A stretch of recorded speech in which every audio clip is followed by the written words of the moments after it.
Bonjour Madoulien, bonjour Madoulienne, je suis très heureux de vous retrouver aujourd'hui pour évoquer un film que j'adore, Eden, de Jack Sholder avec Kay McLachlan et Michael Nouri.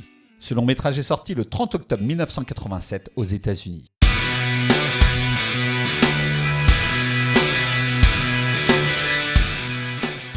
Je suis très heureux de revenir sur ce classique des vidéoclubs des années 80.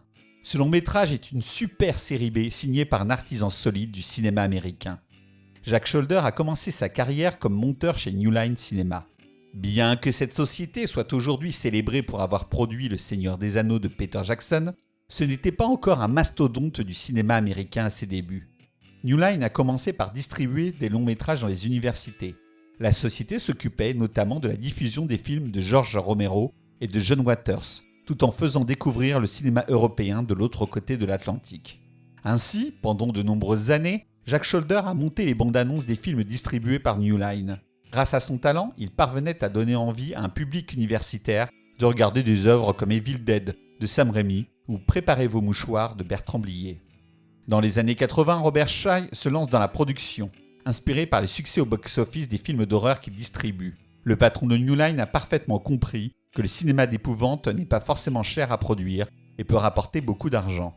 Il fait alors appel pour tourner un film à Jack Sholder, qu'il connaît bien grâce à son talent de monteur.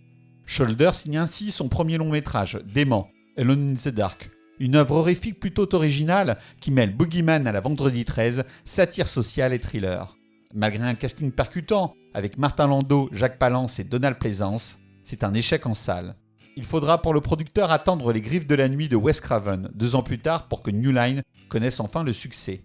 Robert Shaye, convaincu par son talent, fait de nouveau appel à Sholder, lorsque Craven refuse de tourner la suite des Griffes de la Nuit. L'ami Jack, d'abord réticent à être catalogué comme réalisateur de films d'horreur, finit par accepter sur les conseils de son agent. Ce dernier lui assure qu'il pourra profiter du succès prévisible de La Revanche de Freddy pour tourner des films plus personnels. Malgré une réception publique mitigée, les bons chiffres au box-office du second Freddy permettent à Sholder de réaliser Eden, censé être le premier film d'action produit par New Line. Pour comprendre le cinéaste Jack Sholder, il faut savoir que celui-ci a été profondément marqué par sa rencontre avec Martin Landau sur le tournage de Dément. L'acteur l'avait invité à assister à ses cours à l'Actors Studio où il était professeur.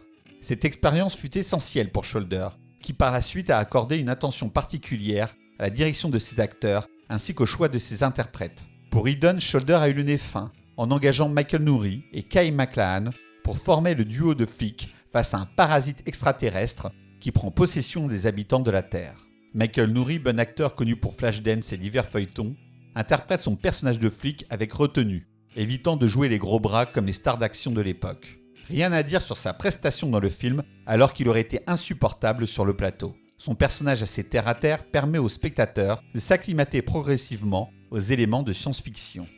Quant à Kyle MacLachlan, il est tout simplement parfait. David Lynch l'avait déjà compris en le choisissant pour Dune alors qu'il était inconnu. Et personnellement, il sera à jamais Paul Atreides pour moi.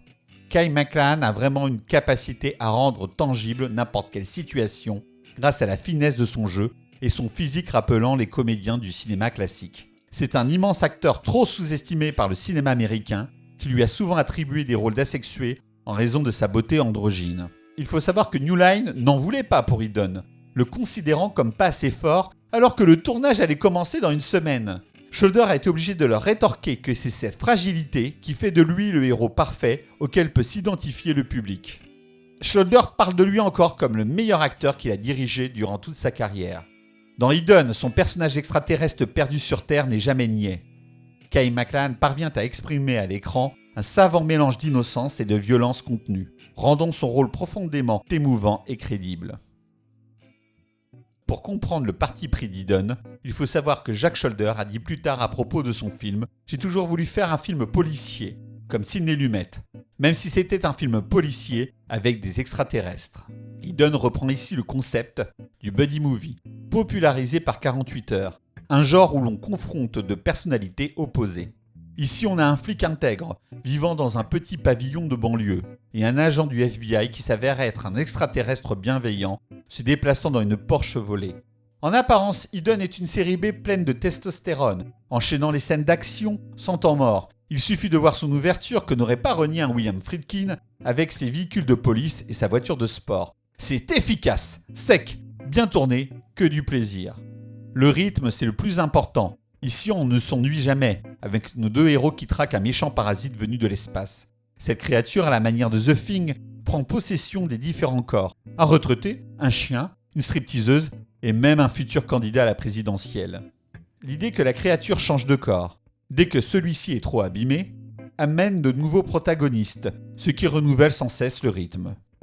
De toute façon, on sent bien que Sholder était un excellent monteur. Il disait en interview à propos de son cinéma: « Ce qu'il y a dans mes films, les bons et les moins bons, c'est qu'ils sont tous bien montés. Beaucoup de réalisateurs, s'ils ont un scénario de 120 pages, leur premier montage dure 3h30.